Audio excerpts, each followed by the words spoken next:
Bom-vindo em outra edição de Evolução Semanal e bom semana de parte do Serviço Meteorológico Corso. Hábitat de Luna, 21 de novembro de 2022.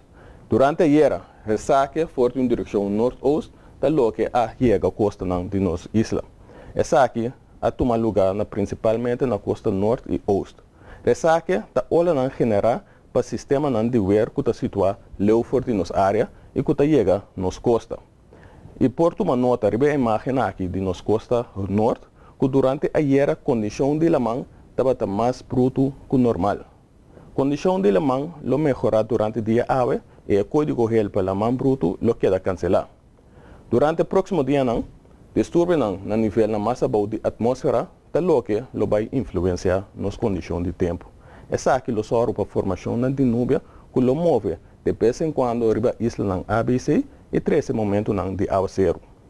Riba nos imagem de satélite, por tomar nota de nuvem que está associada com o distúrbio aqui.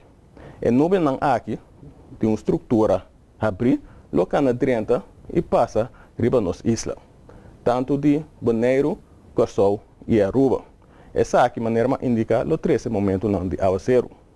Pois, durante os próximos 5 dias, uma condição de tempo bastante favorável para a formação de nuvem que por 13 momentos de aguaceiro.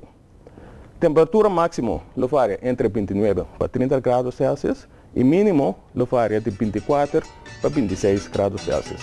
Essa aqui, a temperatura posta essa imagem. Danke por seguir nossa informação e até outro dia.